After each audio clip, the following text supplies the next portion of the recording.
Hello. I hope you and yours are safe and healthy. And my goodness, has this not been a beautiful few weeks of weather? You know, what a gift.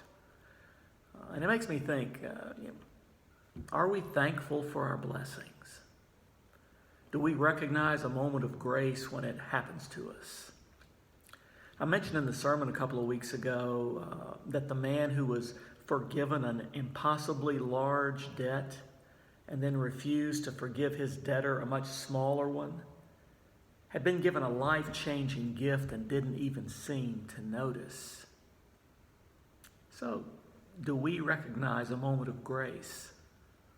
And if so, how does that grace transform us? Now, that's an important question and says something about how we understand our lives. Michael Linvall suggests of that question that it implies two fundamental ways of being in this world. One assumes that my life and all that fills my life is simply what I'm more or less entitled to. Good health is my right. Prosperity is my right. It's not gift. We simply have what is owed to us. The other way of being says that thankfulness is actually a life stance, a fundamental attitude that says, here I am, alive and whole. I might never have been, but here I am. I did nothing to deserve life. It's a gift. It's grace. Of course, very few of us ever fall completely into one of these categories or the other.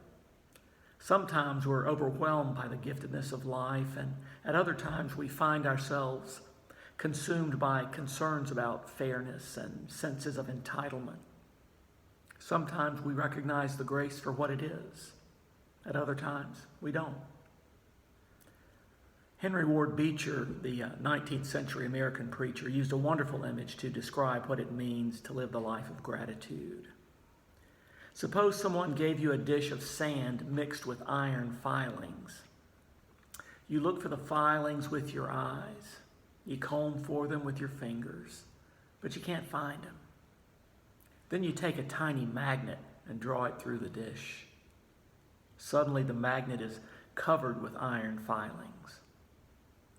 The ungrateful person is like our hands, combing the sand. Such a person finds nothing to be thankful for. The grateful person, on the other hand, is like the magnet sweeping through the sand. That person finds hundreds of things to be thankful for. We've all been blessed beyond measure. All the necessities of life, people, opportunities have come to us in infinite abundance. Not the least of these blessings is this community of faith. It's the hope of the clergy and vestry that, in gratitude for God's grace to us on our journey, we'll give generously toward the church's ministry budget for next year so that we can invite others to know God's love. We're blessed indeed.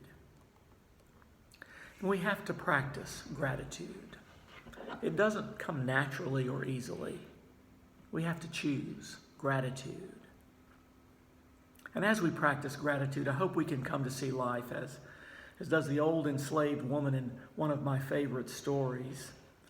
Each day at lunch during her short break from work in the hot fields, she would take her meager lunch under a big tree. Placing her lunch on her lap, she would pause and say every day, "Much obliged for the victuals, Lord." One day, another enslaved person asked her why she always said that. She would still have food the next day.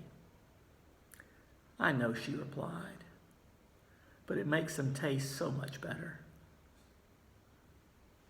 See you soon.